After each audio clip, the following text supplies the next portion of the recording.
최근에 주택담보대출 이제 한도가 좀 늘어난다라는 이야기가 나오네요. 5억 10억까지 최대 늘린다. 그리고 대출 이자도 뭐 3%대로 낮춰준다. 뭐 이런 이야기들이 나옵니다. 2025년 7월 스트레스 테스트 3차 시행하기 전에 이 대출 이제 수요를 대폭 이제 수용해서 늘린다라는 이야기인데요. 세상에 절대 공짜가 없다라는 걸 우리는 항상 살면서 잊지 말아야 될 것 같습니다. 금융권에서 대출을 저렇게 대폭 늘려서 해준다. 그러면 뭐 규제가 들어가기 전에 받은 거라 그래 필요한 만큼의 돈을 확보했다. 이런 걸로 그래 그러면 문제 해결했다. 나의 어려움을 좀 충당했다.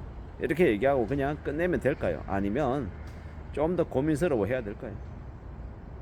잘 생각해 보건데 무리하게 자신이 감당할 수 없는 이제 금액을 대출 받는 건 항상 말씀드리지만 독이다라고 생각합니다.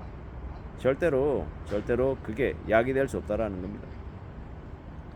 무리하게 빚을 졌어요. 스트레스 DSR 3차 시행했어요. 대출 한도가 축소해요. 그러면 바로 여파를 받지 않을 겁니다. 6개월이나 1년이나 1년 반 뒤쯤에나 영향을 받겠죠. 뭐라고 영향을 받겠습니까?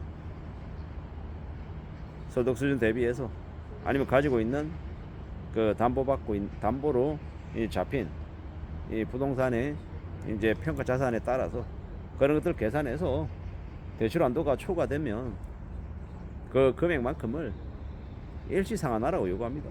그리고 일시상환 요구 받으면 갑자기 돈을 못 구하면 어떻게 됩니까? 그 금융권하고 연계가 되어 있는 제2금융권에서 곧바로 연락이 오죠. 이 정도 금액 관련해서 대출을 해줄 수 있다. 대신에 대출 이자는 4% 5%가 아니라 대출 이자는 10%다 12%다. 그렇게 얘기하면요 빠져나갈 데가 없죠. 빠져나갈 길이 없습니다. 애시당초 이제 무리하게 대출을 해준 건 금융권들의 속셈이 있다라는 겁니다. 그 사람이 갚을 수 있는 금액 이상을 빌려주고 어느 시점이 되면 감정평가 금액과 대출 한도를 재산정해서 그 사람의 신용도까지 같이 평가를 해서 갚으라고 요구하는 거죠. 돈 빌렸잖아. 돈 빌렸으니까 너 갚아야지 라고 얘기하고 돈을 갚으라고 얘기하면 그때부터 이제 머리가 아파지기 시작하는 겁니다. 상황이 많이 이제 꼬이기 시작하는 거죠. 그런 이제 되게 혼란스러운 상황들이 벌어진다. 그리고 그런 상황은 피하기가 어렵다라고 이제 봐야겠죠.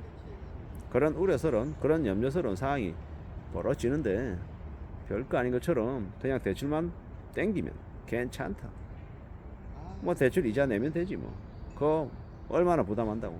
이렇게 생각하다가 되게 이제 힘겨워지는 거죠. 연끌족들이 4, 5년 전에 대출 받았던 거 고정금리이고 1%대 대출이다라고 하고 우습게 생각했죠. 근데 지금은 곡소리 내는 이유가 뭡니까? 곡소리 내는 이유가 대출 이자가 왕창 올랐거든요. 그때 대출 받았을 때보다 2배에서 2배 반 올랐기 때문에 감당이 안 되는 거예요. 그와 유사한 일들이 이제 지금 스트레스 DSR 3차 시행하기 전에 막판에 대출 받은 사람들이 겪게 될 또 하나의 이제 고통들이다라고 저는 생각하는 겁니다. 세상 만사가 다 자기 생각대로 흘러가면 얼마나 좋겠냐마는 그러지 않는 경우가 부지기수다라고 말하고 싶은 겁니다. 좀 더 괜찮아지고 좀 더 나아지기를 바라는데 그게 생각처럼 척척척 안 되더라는 겁니다. 귀노업으로 내다보고 정말 내가 이 빚을 갚을 수 있나 따져보고 그리고 헤아린 다음 결정을 해야 된다라는 거죠. 내가 월급을 700만원 받고 800만원 받는다라고 치면 되게 많이 받는 거죠. 근데 그걸 그 이후에 계속해서 10년, 20년, 30년 계속 그렇게 받을 수 있다라고 생각하면 그럼 오산이죠. 큰 거 다치는 겁니다. 착각하면 안 된다라고 말하고 싶은 겁니다. 조금 더 우려하고 조금 더 염려하고 조금 더 고민하며 살아야 된다라고 말하고 싶은 거죠.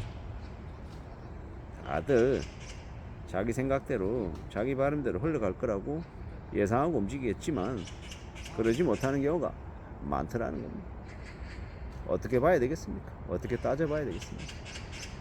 조금 더 고민하고 조금 더 궁리하고 좀 더 살펴가며 지내야 되겠죠.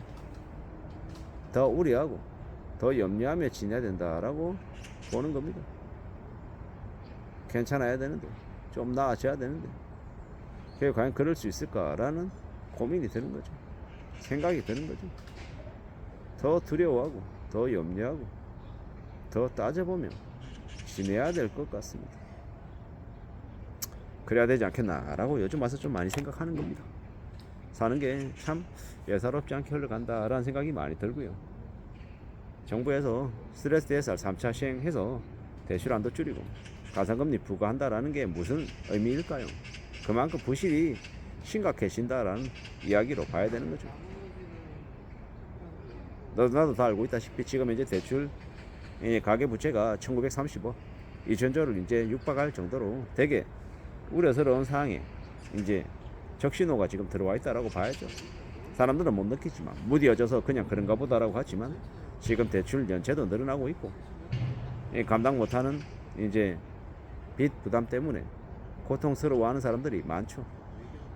그게 지금이다라고 보고 살아가야 될 것 같습니다. 좀 더 두려워하고 좀 더 염려하고 조금 더 고민해야 된다라는 이야기를 계속 말씀드리는 겁니다. 괜찮겠지. 뭐 다 그렇게 사는 거지.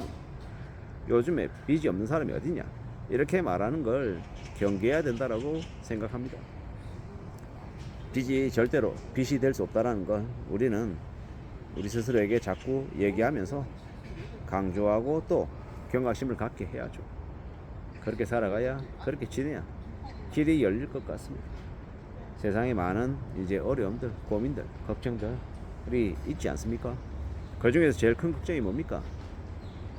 빚을 져서 이자 내고 원금 갚으려고 고민하는 거, 걱정하는 거. 그게 제일 큰 걱정이다 라고 말씀을 드립니다. 조심하며 살고 좀 냉정하게 좀 따져보고 어떻게 하면 그 엄청난 빚을 넘어서서 살 수 있을까? 거기에 좀 고민을 더하며 사는 게 좋을 것 같습니다.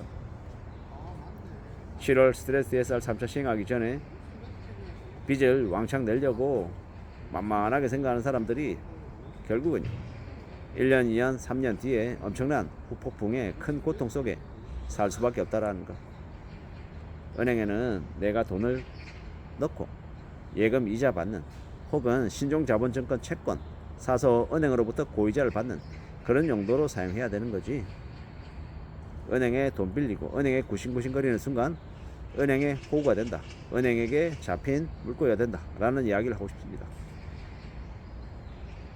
대출 왕창 땡겼다가 나중에 엄청난 가산금리 부과받아서 인생이 골로 가는 수가 생긴다 라는 말씀을 좀 드리고 싶어서 얘기를 드려봅니다. 조심하고 살고 항상 안전하게 살 궁리를 하면 좋겠습니다. 이상입니다.